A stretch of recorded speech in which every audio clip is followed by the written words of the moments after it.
नमस्कार, बहुत बहुत स्वागत है। साथ में मैं हूं रजनीकांत। आज मैं डॉक्टर्स कॉलोनी में मौजूद हूं, जहां पर इंडोस्कोपी के ऊपर एक बहुत ही बड़ा वर्कशॉप इनिशिएट किया गया है और नालंदा मैटरनिटी हॉस्पिटल में डॉक्टर सुनीति सिन्हा ने इसको ऑर्गेनाइज किया है। शहर की तमाम बड़ी स्त्री रोग विशेषज्ञ यहाँ पर मौजूद हैं और खास करके एक्सपर्ट डॉक्टर संजीव प्रशिक्षण देने के लिए यहाँ पर आए हैं और हम जानने की कोशिश करेंगे। बहुत नया कॉन्सेप्ट है, नया टर्मिनोलॉजी है बिहार शरीफ के लोगों के लिए। हालांकि इंडोस्कोपी शब्द जो है बहुत पहले से लोग सुनते रहे हैं। तो सर, सबसे पहले तो आपका स्वागत है हमारे चैनल में। और सवाल यही कि जो इंडोस्कोपी है, इसको अगर सरल भाषा में अगर हमको किसी को समझाना हो, लोगों को बताना हो, तो इस इंडोस्कोपी पे आप क्या कहेंगे, क्या विधा है?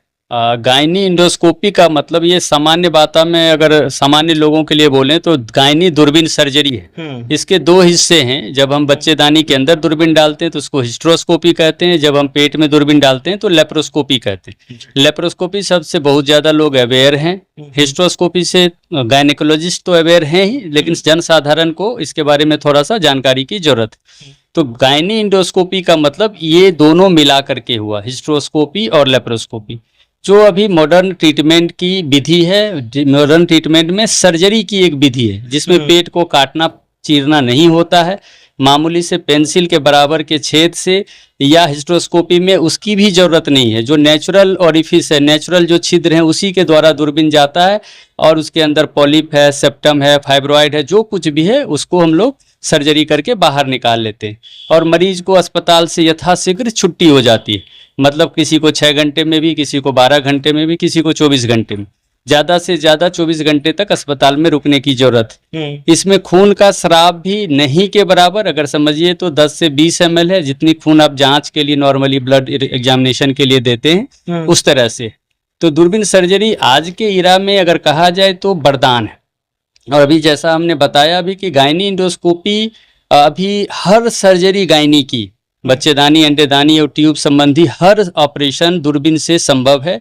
सिजेरियन को छोड़ दीजिए जो बच्चा पैदा करने का एक ऑपरेशन है, और नॉर्मल डिलीवरी को तो कोई भी, चाहे कैंसर हो, चाहे सिस्ट हो, चाहे फाइब्रॉइड हो, हर चीज दूरबीन से ऑपरेट किया जाता है। अगर सही शब्दों में समझाए तो मेडिकल साइंस में बहुत जरूरत की चीज होती जा रही है इंडोस्कोपी, और ये मांग के हिसाब से अभी जरूरत भी है। जी, ये बहुत जरूरत है और नए शिक्षा क्रम में भी इसको बहुत स्थान दिया गया है। अभी सारे मेडिकल कॉलेज में फ्रेश में दूरबीन के सारे सिस्टम डेवलप कराए जा रहे हैं, डॉक्टरों को भी ट्रेनिंग दी जा रही है और हम लोग इसी दिशा में एक कदम उठाए हैं। कुछ वर्षों से हम लोग डॉक्टरों को प्रशिक्षण दे रहे हैं अपने सेंटर पे, पटना में women's hospital and fertility research centre पे, और ये चाहते हैं कि हर डिस्ट्रिक्ट, टाउन, इवन ब्लॉक में भी बैठे हुए गायनेकोलॉजिस्ट इस सर्जरी का, इस तरीके का इस्तेमाल करें ऑपरेशन के लिए और मरीज तक वो सुविधा पहुंच पाए। और ये बहुत ज़रूरी भी है, ये गिफ्टेड सर्जरी है। इससे कई बार हम लोग बांझपन के इलाज में भी अगर ट्यूब बंदी है तो दूरबीन से उसको खोलते हैं, तो उसको आईवीएफ जैसे महंगे इलाज से भी बचाया जा सकता है। और कहीं कहीं तो आईवीएफ के पहले भी बच्चेदानी में दोष है तो उसको ठीक किए बिना हम आईवीएफ भी नहीं कर सकते। तो ये ज़रूरत भी है और उससे मतलब कॉस्ट इफेक्टिव ट्रीटमेंट का तरीका भी। और अभी मॉडर्न अगर हम बात करें इरा, तो कोई भी गायनेकोलॉजिस्ट इनके बिना आगे का प्रैक्टिस नहीं कर सकते हैं आने वाले 1 दशक के बाद, क्योंकि ये सब जगह फैलते जाएगा और ज़रूरत इसकी है और ये अच्छा भी है। मतलब चुनौती भी है और संभावनाएं असीम है, इस पे बहुत आगे बढ़ने का स्कोप है। और मेरे ख्याल से अगर आईवीएफ की बात करें तमाम चीज़ों की, तो नालंदा जिला में एक बहुत अच्छा इनिशिएटिव डॉक्टर सुनीति सिन्हा ने लिया है। तो आज इस उम्र में भी जो सीखने की ललक है या पेशेंट्स के प्रति जो आपका कमिटमेंट है, आज ये जो वर्कशॉप है, इसको आप किस रूप में देख पा रही हैं और जितने भी डॉक्टर्स यहाँ पर हैं उनको क्या संदेश देंगे आप? मैं तो बहुत दिनों से कोशिश मेरी रहती है कि मैं जो भी नया चीज़ है, नया रिसर्च है, उस पर जाऊं। हाँ, हमारे टाइम में जब हम लोग एमबीबीएस करते थे उस समय ये फैसिलिटी नहीं थी, इसलिए हम लोगों को थोड़ा डिफिकल्ट है सीखना, क्योंकि बेसिक्स तो हम लोग अब सीख रहे हैं ना। तो लेकिन समय के हिसाब से चलना बहुत ज़रूरी है, खास करके मेडिकल साइंस में। अगर आप समय के साथ, समय के रिसर्च के हिसाब से नहीं चलेंगे तो फिर आप पिछड़ जाएंगे। ये चीज़ नहीं होनी चाहिए। तो इंडोस्कोपी सीखना आज के टाइम में इनफर्टिलिटी का प्रैक्टिस हो या कोई भी प्रैक्टिस गाने का, वो बहुत ज़रूरी है। आने वाला समय इंडोस्कोपिक सर्जरी का सब डिपार्टमेंट में, हर डिपार्टमेंट में, जैसा डॉक्टर साहब ने कहा कि सर्जरियन को छोड़ दीजिए तो बाकी सारा सर्जरी इंडोस्कोपी के बिना नहीं हो सकता है। और अब तो रोबोटिक्स का जमाना जमाना आ गया, इससे भी आगे।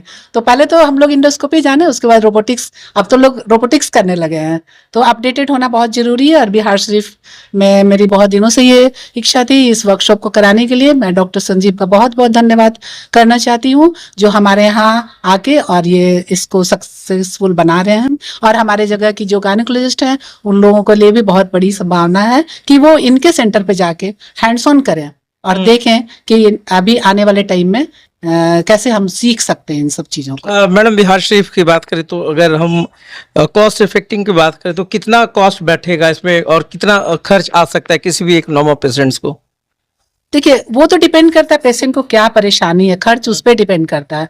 छोटे प्लेस पे तो नेचुरली पेशेंट पैसा भी नहीं देना चाहता, और अगर हम डिमांड कर भी दें तो वो बड़े जगह पे चला जाएगा, वहाँ पे इन्वेस्ट करेगा, लेकिन छोटे जगह पे नहीं। और हमारी पेशेंट्स भी, जैसे मैं बता रही हूँ, बहुत साल पहले 2 साल पहले एक IVF किए थे।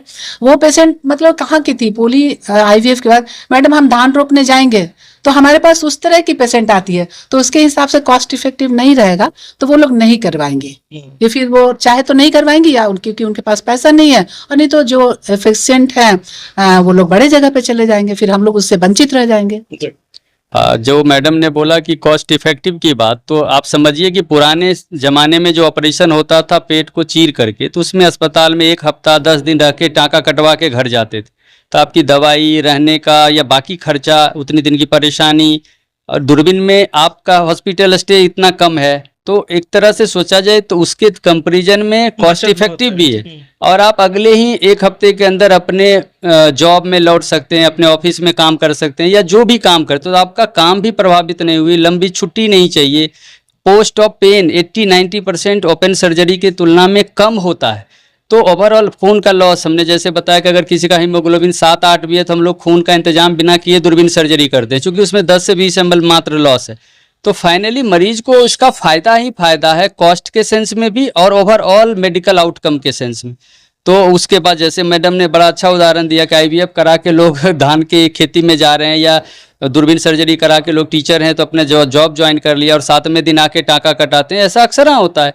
ये फायदा है दूरबीन का, ये वरदान नहीं है, सचमुच में गिफ्टेड सर्जरी है, और इसकी उपयोगिता हम लोग सबको समझने की ज़रूरत है और मरीजों का इसका ज़्यादा से ज़्यादा लाभ देने की ज़रूरत है। तो ये तमाम चीज़ों पर हम लोगों ने बात की और एंडोस्कोपी पे जो रोशनी डाला डॉक्टर सुनीति मैडम ने और डॉक्टर संजीव ने, ये आने वाले दिनों में एक बहुत बड़ा चैलेंज भी है, चुनौती भी है। जो भी गायनोकोलॉजिस्ट हैं, इन तमाम बिंदुओं पर आज बात हो रही है, वर्कशॉप भी है, प्रेजेंटेशंस भी है। तो फिर सभी चीज़ों पर क्या कुछ नया विकल्प उभर कर आएगा, किस पे मंथन होगा, और जो भी चिकित्सक हैं यहाँ पर एक नए नवाचार पर कितना काम करेंगे, वो भी देखना दिलचस्प होगा। तो देखते रहिए सार्थ, बहुत बहुत धन्यवाद।